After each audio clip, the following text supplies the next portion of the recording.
الحمد لله نحمده ونستعينه ونستغفره ونؤمن به ونتوكل عليه ونعوذ بالله من شرور أنفسنا ومن سيئات أعمالنا من يهده الله فلا مضل له ومن يضلله فلا هادي له ونشهد أن لا إله إلا الله وحده لا شريك له ونشهد أن سيدنا ومولانا محمدا عبده ورسوله أرسله بالحق بشيرا ونذيرا وداعيا إلى الله بإذنه وسراجا منيرا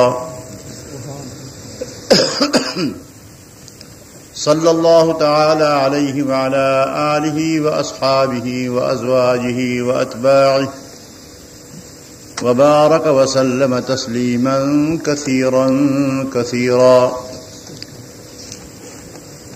أما بعد فأعوذ بالله من الشيطان الرجيم بسم الله الرحمن الرحيم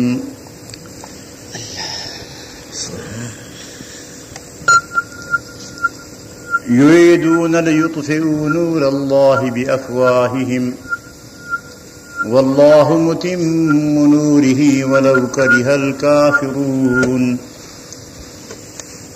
هو الذي أرسل رسوله بالهدى ودين الحق ليظهره على الدين كله ولو كره المشركون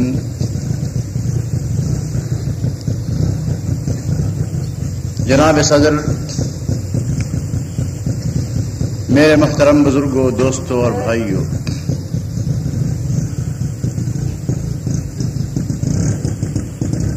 جلسے کا اختتام ہے۔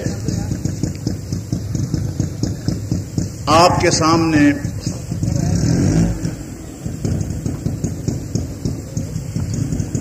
مولانا منظور احمد چنجوٹی نے اور مولانا عبد المجید ندیم نے اپنی فاضلانہ تقریروں میں بہت سے مسائل کا ذکر کیا۔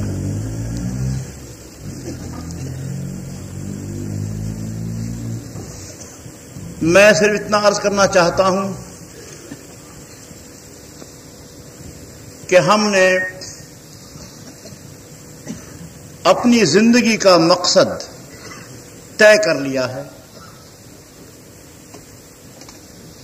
کہ یا تو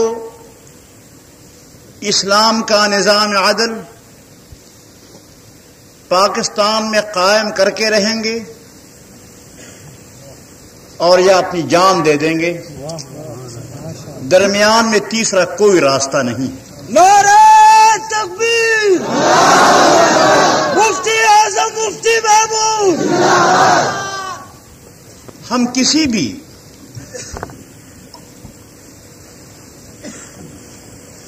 نظام سے اسلام کے علاوہ کسی باطل نظام سے صلح نہیں کر سکتے۔ ہمارا محبوب نظام صرف اسلام کا نظام ہے۔ مشکلات بہت ہیں۔ 33 سال کا طویل عرصہ گزر چکا ہے۔ اس پورے عرصے میں ہماری جدوجہد کے سامنے مختلف مشکلات حائل ہوتی ہیں، لیکن ہم مایوس نہیں ہوتے، اس لیے کہ نتائج ہمارے اختیار میں نہیں ہیں، وہ اللہ کے اختیار میں ہے۔ نہ معلوم وہ ہمارا کتنا امتحان لینا چاہتا ہے۔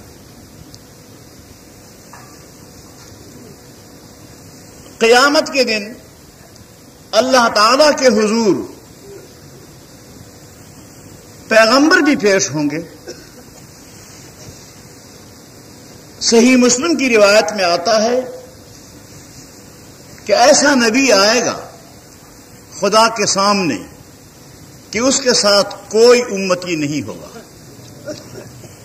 کوئی امتی نہیں ہوگا۔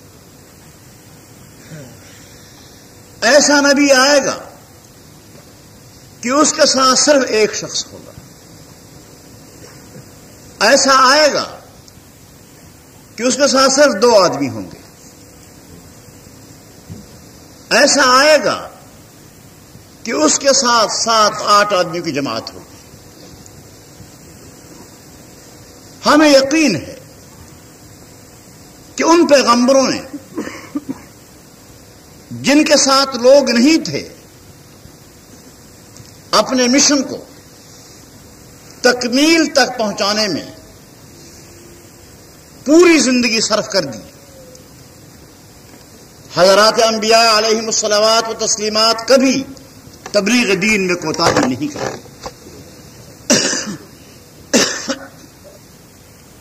یہ بہت بڑی غلط بیانی ہے کہ یہ کہا جائے کہ فلاں پیغمبر نے تبلیغ دین میں کوتاہی کی۔ کوئی پیغمبر تبلیغ دین میں کوتاہی نہیں کر سکتا۔ اس پیغمبر نے پوری عظمت کے ساتھ، پوری ہمت کے ساتھ نبوت کے شان کو ملحوظ رکھتے ہوئے اللہ کی دعوت پہنچائی، لیکن دل خدا کے ہاتھ میں ہے، نتائج اللہ کے ہاتھ میں ہے۔ ان قلوب بنی آدم بین اصبعی الرحمن یقلبها کیف یشاء۔ بنی آدم کے دل اللہ تعالیٰ کی 2 انگلیوں کے درمیان میں ہیں، جیسے چاہے پھیر دیتا ہے۔ تو ہدایت، کامیابی، نتائج کا مرتب ہونا یہ ہمارے اختیار میں نہیں۔ ہم تو اتنے مکلف ہیں کہ اس راستے پر چلو، زندگی کو اس راستے پر چلاؤ، یہ کام تم نے کرنا ہے۔ اس لیے ہم اللہ کے سامنے اور آپ کے سامنے یہ اقرار کرتے ہیں، اللہ ہمیں توفیق بخشے۔ اللہ کی توفیق کے بغیر کچھ انسان نہیں کر سکتا۔ ہم یہ اقرار کرتے ہیں کہ انشاءاللہ ہماری زندگیاں وقف ہیں اور ہم نے اسلام کے نظام کو یہاں قائم کرنا ہے۔ میرے محترم دوستو، مجھے بڑا افسوس ہے کہ یہ اقتدار، پاکستان کا جو اقتدار آپ کے سامنے ہے، یہ کیا چیز ہے؟ اس اقتدار کو بچانے کے لیے، کرسی کے تحفظ کے لیے جو آتا ہے وہ اس کو زندگی کا مقصد بنا لیتا ہے۔ ہر ایک شخص جب آتا ہے سمجھتا ہے کہ بس میں نے اس کرسی سے اترنا نہیں، کچھ ہو جائے، لیکن میں جانتا ہوں کہ اقتدار کا انجام کیا ہوتا ہے۔ اقتدار کا انجام کیا ہوتا ہے میں جانتا ہوں، آپ بھی جانتے ہیں۔ میرے محترم دوستو، یہاں پر پاکستان کے پہلے وزیر اعظم خان لیاقت علی خان مرحوم، ان کا انجام کیا ہوا؟ ایک بدو شخص نے لیاقت باغ راولپنڈی میں عام جلسے پر اسے گولی مار دی اور بے کس کی لاش پڑی رہی۔ میرے محترم دوستو، اس کے بعد ایک شخص کا ذکر میرے عزیز ندیم صاحب نے کیا تھا،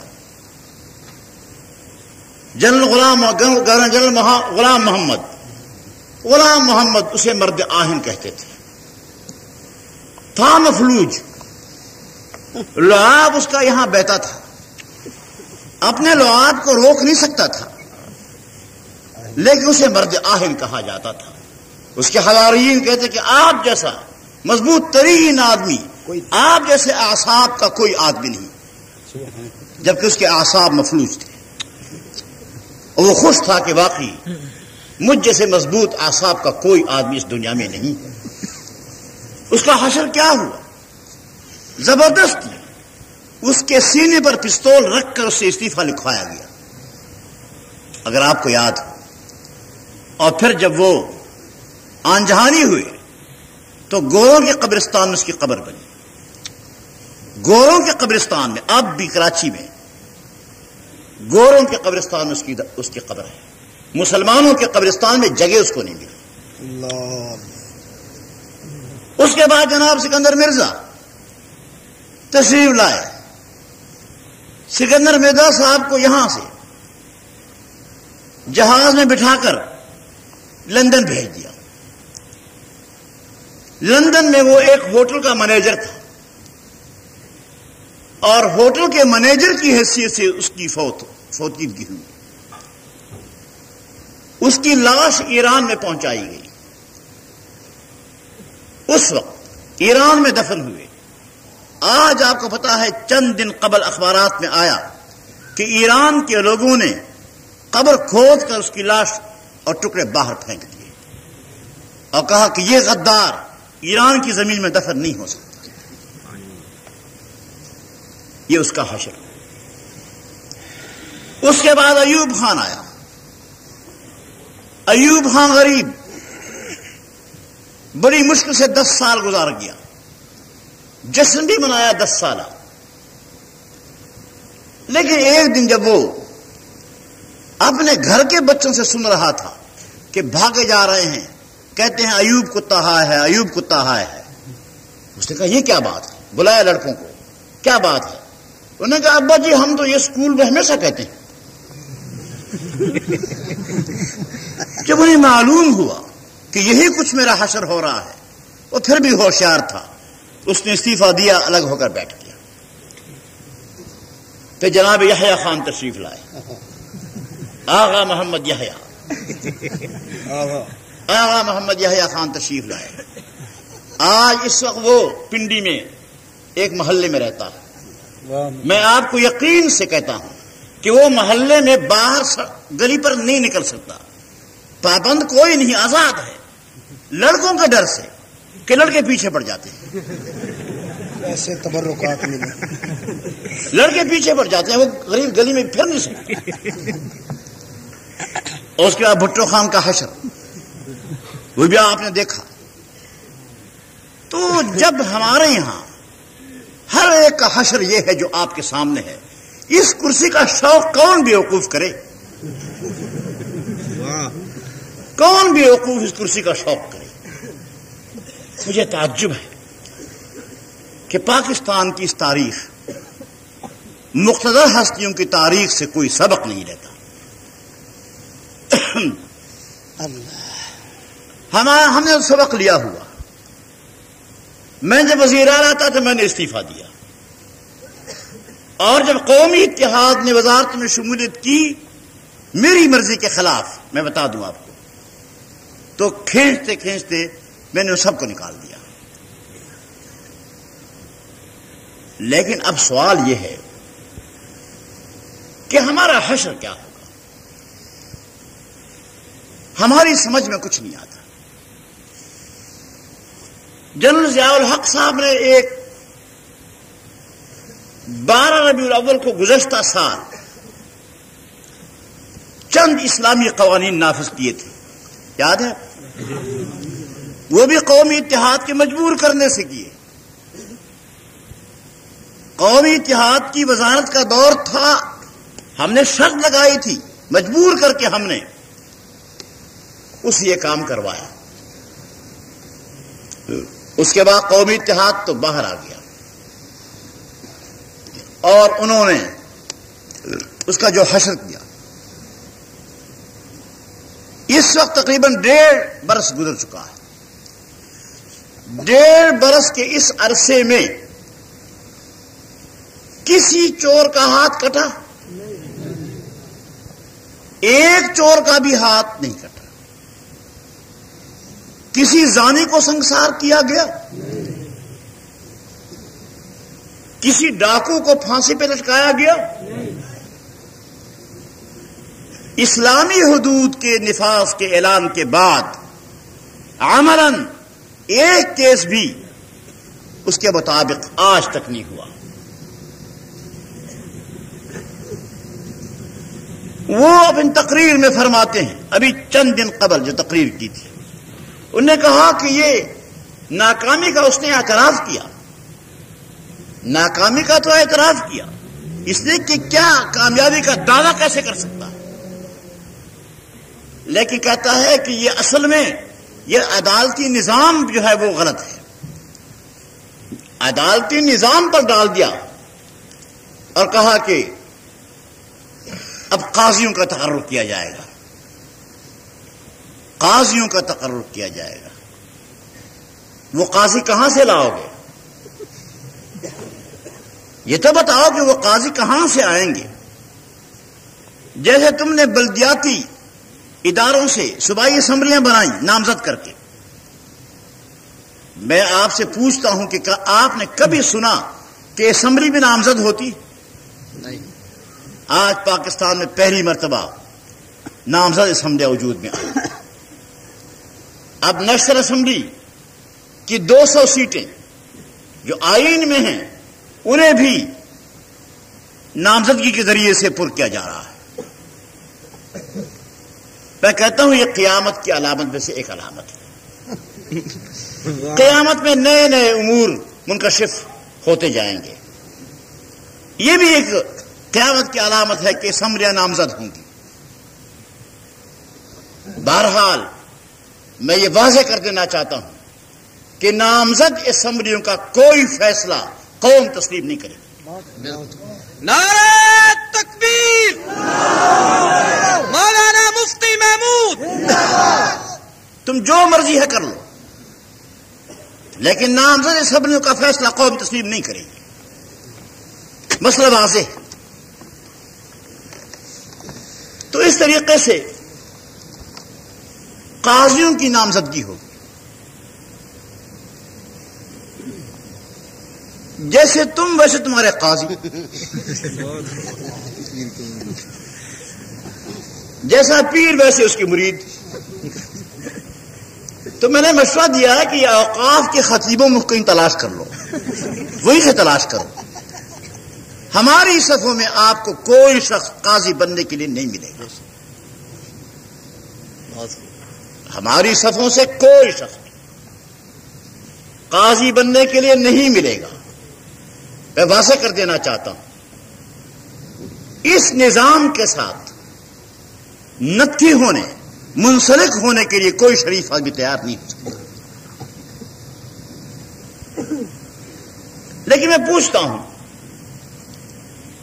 کہ کیا واقعی عدالت کا نظام اس کی کمزوری کی وجہ سے یہ ناکامی ہوئی؟ نہیں.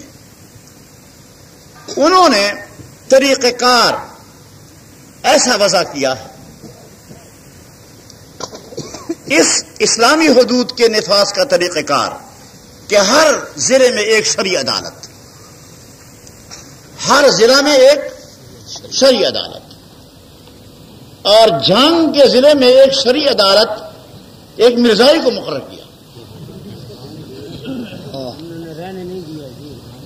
آپ نے رہنے نہیں دیا، انہوں نے مقرر کیا اور ہدایت دی کہ یہی رہے گا، کچھ ہو جائے امن کی ذمہ داری تم پر انتظامیہ سے کہا، یہی رہے گا.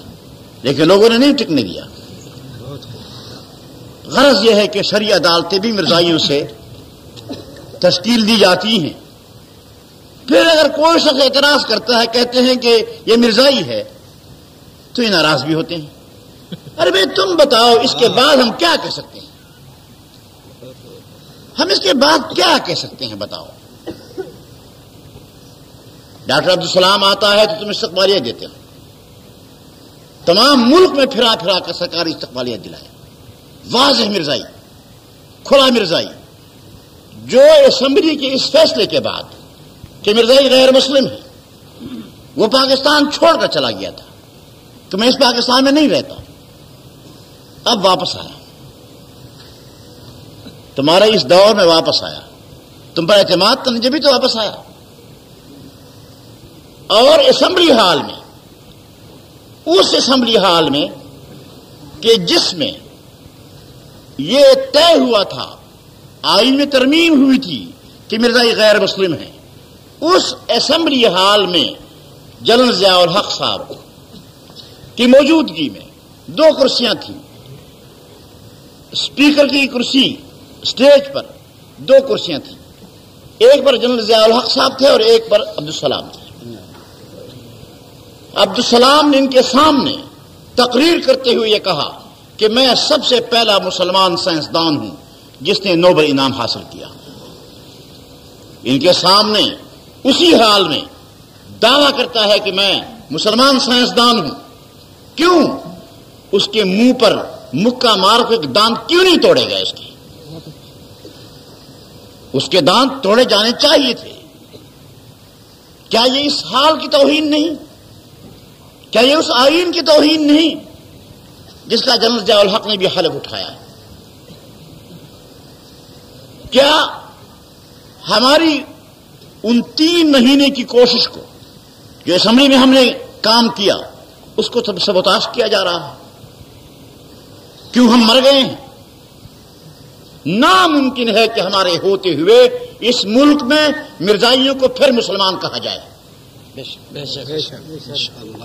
مرزائیت مرزائیت مرزائی نواز کوئی نہیں، مرزائی۔ بڑے بچا رہے ہیں آپ۔ غرض یہ ہے کہ کیا کھیل ہے جو کھیلا جا رہا ہے اس ملک میں؟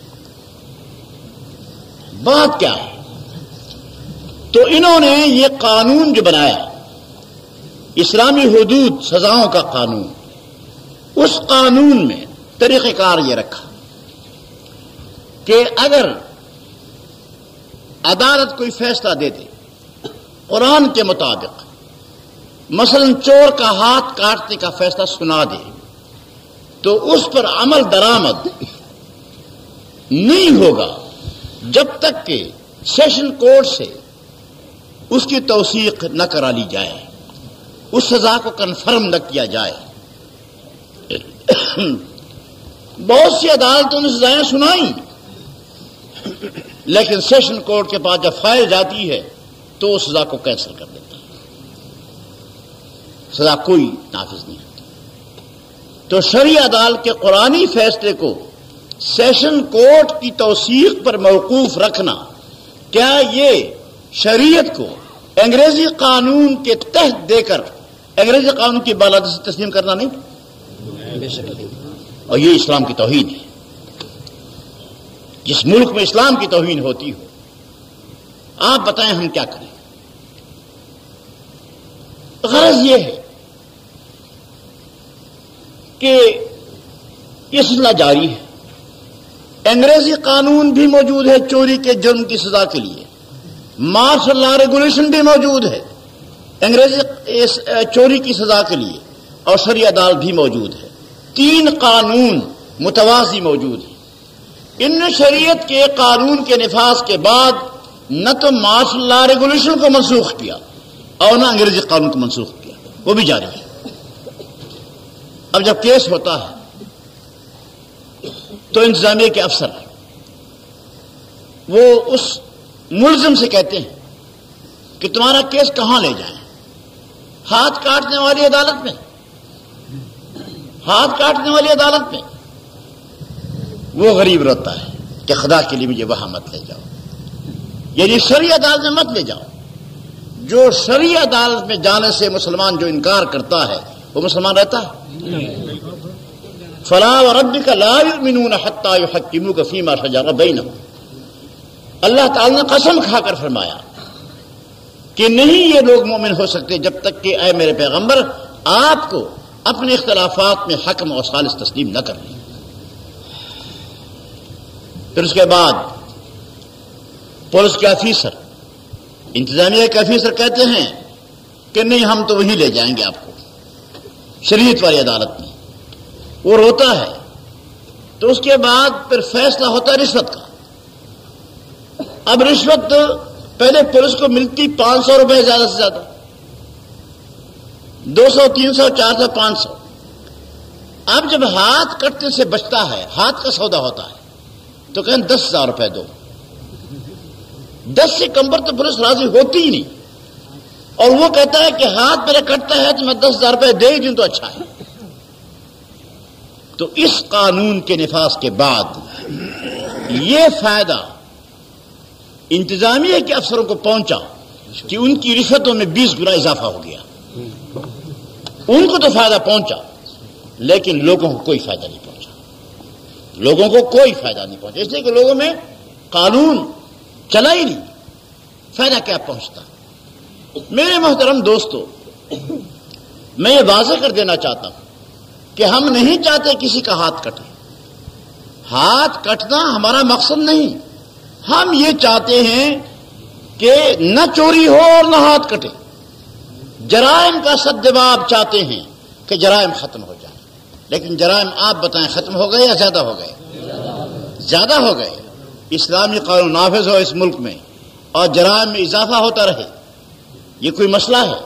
میں کہتا ہوں کہ اگر کراچی جیسے شہر میں جہاں بہت بڑی آبادی ہے، ملک کی بہت بڑی آبادی یہاں کراچی میں ہے، اگر کراچی ایک شہر میں جو 3 ضلعوں پر مشتمل ہے، ایک ہاتھ اگر کٹ جائے اور بازار میں لٹکایا جائے اور لوگ چلتے رہیں اور دیکھتے جائیں، تو میں سمجھتا ہوں کہ کراچی کے 3 ضلعوں میں کوئی چوری اس کے بعد نہیں ہوگی، پھر کوئی چوری نہیں ہوگی.